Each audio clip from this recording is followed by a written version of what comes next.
और चलिए खबरों में आगे बढ़ेंगे। चारधाम यात्रा से जुड़ी बड़ी खबर आपको बता दें, बाबा के दर पर उमड़ा जन सैलाब। 31 मई तक ऑफलाइन रजिस्ट्रेशन पर रोक, भीड़ के चलते ऑफलाइन रजिस्ट्रेशन बंद।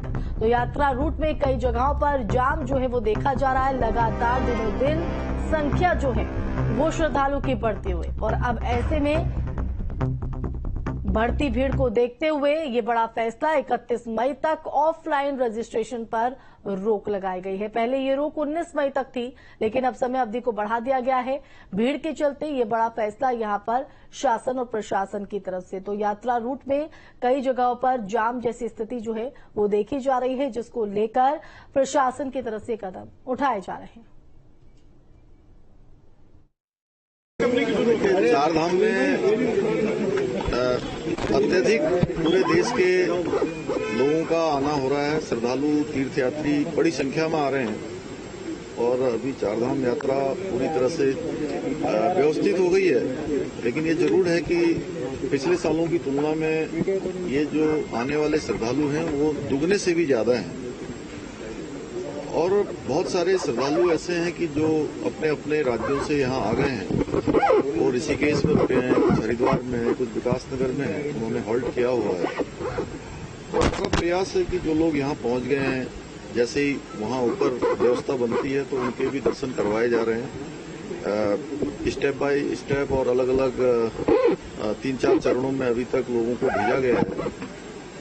आने वाले समय में हमारा अभी यह है कि भाई जो रजिस्ट्रेशन करने वाले लोग हैं उनके सबसे पहले दर्शन हो और दर्शन सबके सुरक्षित हों, अच्छे से हों, यही प्रयास किया जा रहा है। रास्तों में कहीं पर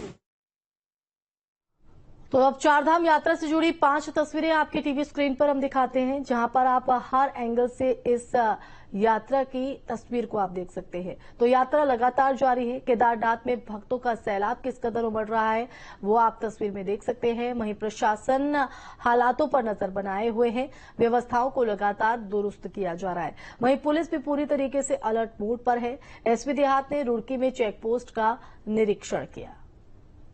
संवाददाता मुकेश जगमोहन हमारे साथ लाइव जुड़ गए हैं, सीधा उन्हीं का रुख कर लेते हैं। मुकेश, आपका रुख करना चाहेंगे, चारधाम यात्रा को लेकर क्या अपडेट सामने आ रहा है? किस तरह की जो व्यवस्था है उन्हें और दुरुस्त किया जा रहा है?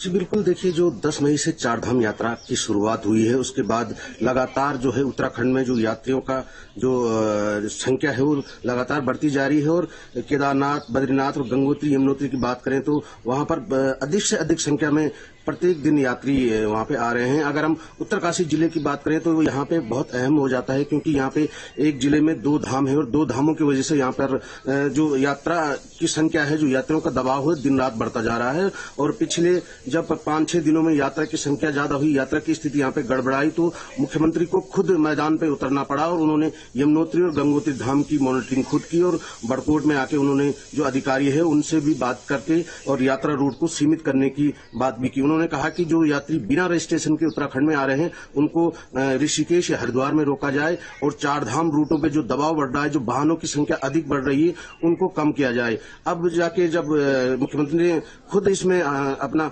जो उन्होंने मॉनिटरिंग की तो उसके बाद यात्रियों की संख्या और जो जाम का दबाव है कुछ हद तक कम हुआ है। पहले जो 8 से 10 घंटे में यात्रा जो मार्गों पर यात्री रुक रहे थे वो अब 3 से 4 घंटे में वहां पे छूट रहे हैं और उसके बाद जो गंगोत्री और यमुनोत्री धाम की यात्रा कर पा रहे हैं। लेकिन कुछ संख्या को सीमित कर दिया गया है और कुछ जगहों पर जो 1 वे सिस्टम लागू कर दिया गया है, तो उससे कहीं न कहीं यात्रा जो अब सुव्यवस्थित जरूर नजर आ रही, लेकिन जो यात्रियों का इंतजार का और जो जाम की इंतजाम कर लिया जाता तो शायद इस तरह की तस्वीर और इस तरह की जो इंतजामी देखी गई, जिसके चलते श्रद्धालु को कहीं न कहीं बैरंग वापस अब लौटना पड़ रहा है, तो शायद ये तस्वीर ना दिखाई पड़ती। जगमोहन,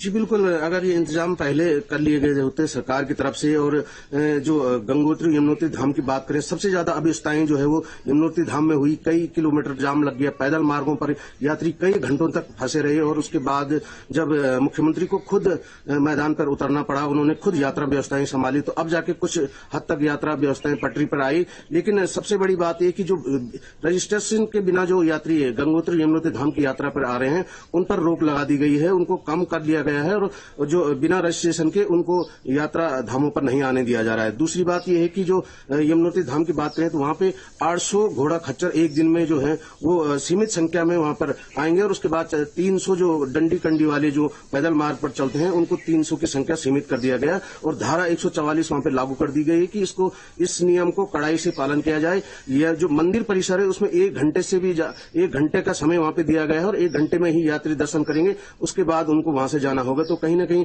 जो यहाँ पे जो धारा 144 उसका जो पालन है वो कड़ाई से करना होगा। और गंगोत्री धाम की बात हम अगर करें तो गंगोत्री धाम पे भी जगह जगह पर यात्रियों को रोका जा रहा है, वहां पर 1 वे सिस्टम कर दिया गया है, उसके तहत जो यात्री है वो अब यात्रा कर रहे हैं। और पिछले जो 12 दिन का समय यात्रा काल का बीता है, उस समय से अब तक जो है 2 लाख से भी ज्यादा यात्री जो है गंगोत्री यमुनोत्री धाम में आ चुके हैं, जो एक पिछले सालों के मुकाबले एक बड़ा रिकॉर्ड है। और यात्रा जो अब चल रही है वो एक सुचारू रूप से चल जरूर रही है, लेकिन कहीं कहीं यात्रियों को भारी दिक्कतों का सामना भी करना पड़ रहा है। थोड़ी बहुत चुटमुट अव्यवस्था है, इसको भी जल्द दुरुस्त कर दिया जाए, और जो श्रद्धालु यहाँ पर पहुंच रहे सहूलियत के साथ दर्शन कर सके। फिलहाल बहुत शुक्रिया।